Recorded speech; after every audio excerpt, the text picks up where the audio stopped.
São 6h10. Sul-Americano Sub-15, a seleção Tá, brasileira da categoria vai fazer a última etapa. Falou os telespectadores lá, tá filmando então.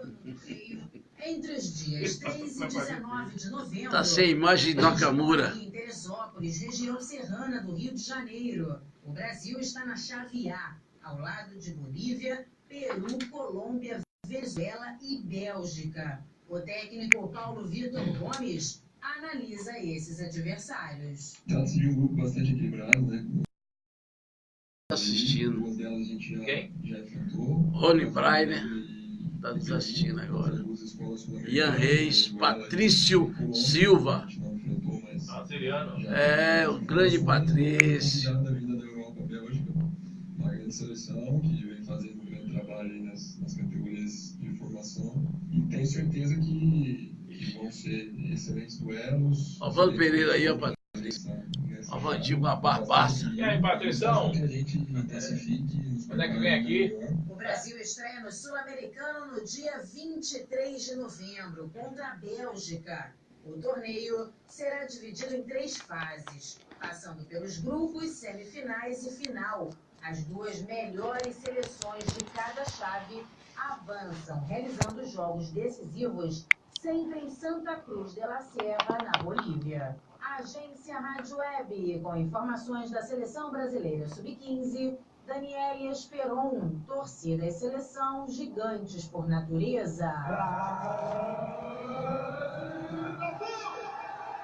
A Seleção Brasileira Sub-17 fez nesta quinta-feira o último treino antes da partida diante de Angola, válida pela 3ª e última rodada da fase de grupos do Mundial da categoria. Com 2 vitórias e um saldo de gols de 6, ideia ressalta a importância de terminar a fase classificatória na primeira colocação. Olha, sem dúvida é importante sair em primeiro lugar, principalmente para você ganhar mais confiança ainda dentro da competição tão importante como a Mundial. O objetivo nosso, sim, com todo respeito à seleção angolana, é fazer uma boa partida novamente, buscar, sim, esse primeiro lugar. E para todos nós vai ser importante. Depois de 2 jogos em Brasília, a seleção Sub-17 vai pela primeira vez atuar em Goiânia neste Mundial. O lateral direito, Gustavo Garcia, conta com o apoio do torcedor local para a seleção sair com mais uma vitória. Sim, com certeza. Como os outros jogos, a torcida vem fazendo bastante diferença, nos apoiando. Acho que isso é o mais importante. O Brasil enfrenta Angola nesta sexta-feira, às 8 da noite, no Estádio Olímpico em Goiânia. Marialva Araújo, está nos assistindo. Marcelo Miranda. Palco das 2 primeiras partidas do time no Mundial. Agência Rádio Web, com informações da seleção Sub-17, Cado Macri, torcida e seleção, gigantes por natureza. E Palmeiras estão nas semifinais do Campeonato Brasileiro Sub-20. Após empatarem 1-1 no primeiro jogo, o Timão venceu o São Paulo por 2-1 e avançou. Já o Palmeiras passou pelo Cruzeiro. O time alviverde foi derrotado no jogo de ida por 1-0, mas reverteu o placar no duelo de volta e fez 3-1 em cima da Raposa. Um duelo da semifinal já está definido e será entre Flamengo e Corinthians. Agora o Palmeiras aguarda o vencedor de Atlético Mineiro e Vasco. Jogo que vai ser realizado no próximo domingo, às 2h30 da tarde, em Nova Iguaçu, no Rio de Janeiro. No jogo de ida, o Galo venceu por 1-0 e tem a vantagem para este duelo de volta. Rádio e futebol, 2 paixões em conexão. Uma parceria da CBF e da agência Rádio Web. Com informações do Campeonato Brasileiro Sub-20, Daniele Esperon. Agora são 6h14, 6h14. Na realidade, Vidal, essas divisões, eu creio que você concorda comigo, né? Sub-17, Sub-15, Sub-20, é de onde aparecem os destaques para a formação de uma seleção principal, ou até mesmo os clubes de olho nos jogadores que foram selecionados a disputarem essas competições. É o começo dos grandes jovens atletas de defender as cores da seleção brasileira. A seleção brasileira hoje tem uma safra muito boa. Cada ano que se passa, jogadores qualificados estão surgindo. As equipes também, apesar de algumas equipes tem um investimento, tem um elenco muito caro, mas está dando oportunidade aos atletas, aos jovens talentos, o exemplo do Vasco da Gama, do Flamengo, o São Paulo também, a equipe do Fluminense também revelando alguns jogadores, como o Pedro e outros demais, o Corinthians também, o Cruzeiro, o Atlético Mineiro, fazendo uma renovação do seu plantel e dando oportunidade a esses jovens talentos com duas observações. Uma é justamente colocar o jogador para adquirir experiência, colocar na vitrine para vendê-lo, para solucionar os problemas financeiros da maior parte das equipes brasileiras. E segundo, é justamente ter um jogador jovem, com a disposição, com gosto de gás de jogar futebol, que não acontece às vezes com jogadores já consagrados, já em final de carreira, não tem a mesma disposição, não tem mais o mesmo empenho e a mesma garra, apesar de terem mais experiência. Então, se você conseguir, durante esse tempo, unir a vontade, a determinação, a criatividade, que o futebol brasileiro é um celeiro de grandes jogadores, uns serão craques, mundialmente consagrados, e outros serão jogadores modestos que irão defender suas equipes e outras equipes do futebol brasileiro, e outros também vão chegar no futebol de vários outros países, de menos poder aquisitivo, como também de menos visibilidade perante o futebol europeu, vai para o futebol asiático, vai para outros futebol, para a Ucrânia, para tantos outros locais, defenderem o seu pão de cada dia. Então, o futebol é isso, é importante, esse sub-17 cheio de talentos, os times também mesclando jogadores, dando oportunidade, aí sim, o futebol brasileiro vai se erguer.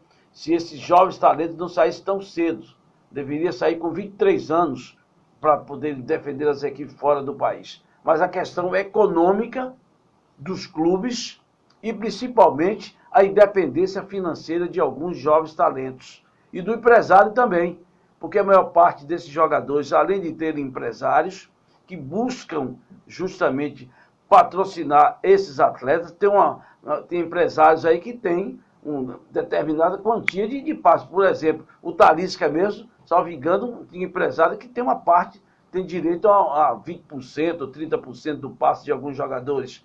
Isso complica também ao clube, porque às vezes o clube hoje vende os atletas e não tem o seu 100%. Inclusive o Bahia comprou parte do passe do zagueiro Juninho, que estava no Palmeiras. Salvo engano, foi 20% ou 30%. Então, os jogadores jovens talentosos, o time vai lá, pega, compra uma parte, investe e se vender vai tirar o lucro daqueles atletas. Aproveitar aqui e mandar um abraço lá em São Paulo para Zagalo Vidal, filho de nosso Nil Pula-Pula, Nil Vidal, que está nos assistindo e nos prestigiando. Também Gilson Souza Borges, lá do Curral Novo, e Marlene Santos, minha prima aí em São Paulo, está nos assistindo nesse momento. Em Caruaru. João Mendes e em Caruaru, meu amigo Patrício Brasiliano. Mandar um abraço para Marcelo Miranda, para várias pessoas que estão nos assistindo aqui no Facebook, nos assistindo, nos ouvindo em vários lugares do Brasil, meu caro Vando Pereira. Muito bem, são 6h18, 6 horas e 18 minutos. Ao ser derrotado pelo CSA em Alagoas na última quarta-feira, o Corinthians chegou ao 7º jogo seguido sem vitória e deixou a zona de classificação para a pré-Libertadores de 2020. E a pressão em cima dos atletas e do técnico Fábio Carilli foi sentida já em Maceió, quando alguns torcedores tentaram invadir o hotel que servia de concentração para a delegação corintiana. O presidente do clube, André Sanches, não poupou críticas ao time depois de mais um insucesso. Se entregar não pode. E o time está fácil. Quem recebe o preço já avisa, vai receber normal. Falei ontem. Salário, então é só avisar. Não tem problema nenhum. A fase está ruim. Se o jogador não tiver um pouco mais, doar um pouco mais, obviamente nós vamos continuar na fase ruim. Todos os times passam dessa forma. E nós estamos passando. Agora está demais. 7 jogos é um absurdo. É uma vergonha do torcedor, é uma vergonha para mim, é uma vergonha do treinador, é uma vergonha dos atletas, é uma vergonha para todo mundo. Agora eles têm que reagir. Após o revés no Nordeste, os muros do Parque São Jorge amanheceram pichados, com críticas ao time, comissão técnica e diretoria. Temendo um protesto violento no desembarque no aeroporto de Guarulhos, a delegação optou por sair do local com um ônibus que estava na pista e evitou passar pelo saguão. Em virtude da má fase, a principal torcida organizada emitiu uma nota oficial cobrando o comprometimento dos atletas em campo. Além disso, um grupo de torcedores foi ao CT Joaquim Grava e conversou com as principais lideranças do elenco. Desde setembro de 2013, o clube não passava por um jejum de vitórias parecido. O último triunfo corintiano foi conquistado no dia 2 de outubro, diante da Chapecoense, na Arena Condá. A próxima partida, que pode ser a despedida de Fábio Carilli no comando técnico, é no Maracanã, no domingo, às 4 da tarde, diante do líder Flamengo. A Agência Rádio Web, com informações do Corinthians, Cadu Macri. Ok, obrigado, Cadu. Você- A frigideira tá... Eu fiz um comentário, um rápido comentário ontem a respeito disso, Foi. porque não pode se admitir, no momento, o Corinthians, uma equipe campeão brasileira, campeão Libertadores, enfim, passar pela situação difícil que está passando o Corinthians, né?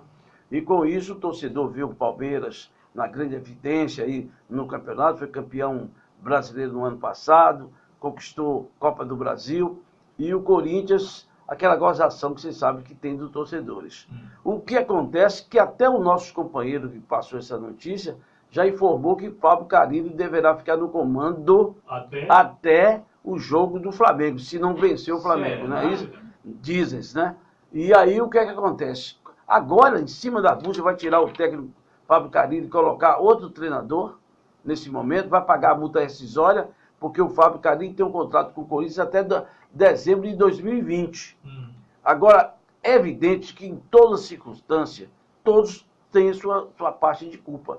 O técnico não pode se ausentar de culpa colocando a culpa só nos jogadores. E nem os jogadores do técnico. Quando ganha, o técnico é o melhor do mundo. Quando perde, é o pior do mundo. E os jogadores? E os jogadores, eles mesmos se acham assim. Nós é que podemos fazer a diferença. O técnico treina durante a semana, ou treina durante o período, mas dentro das 4 linhas, quem tem condições de reverter isso é o técnico? Não é o técnico, são os jogadores. Agora, como o próprio André Santos disse aí, ele está vendo, não é o Corinthians perder pela superioridade do adversário, pela qualidade do adversário. O Corinthians está perdendo para ele próprio, pela falta de vontade, de garra e determinação. Se o jogador que veste a camisa do Corinthians, ganhando bem, ganhando em dia, está com a morosidade, querendo já entrar em férias, ele chamou o grupo e disse, quem é que quer sair aqui de férias? Quem é homem aqui que vai aguentar até o fim, da garra e determinação pelo time? Ele falou, o time do Corinthians está jogando uma merda. Ele declarou, e ele já vem criticando o Corinthians, não é de agora. As atuações, o futebol pífio, o futebol sem criatividade, sem ter um torcedor do Corinthians ter aquele prazer em ver o Corinthians jogar, como hoje o torcedor do Flamengo tem o gosto de ver o Flamengo jogar. É isso que está se cobrando. Isso que se cobra de grandes equipes. Equipes medianas, equipes médias, não tem essa cobrança que tem as grandes equipes pelo investimento, pela grandeza e que é a segunda maior torcida do Brasil, sem sombra de dúvida, é a equipe do Corinthians. Torcedores corintianos. Ok, são 6 horas e 22 minutos, 6h22, 6h23. Agora vamos a um breve intervalo. Na volta vamos falar, né, de Campeonato Brasileiro da Série A, destacando a rodada do final de semana e os resultados de ontem também. Voltamos a apresentar... Opa.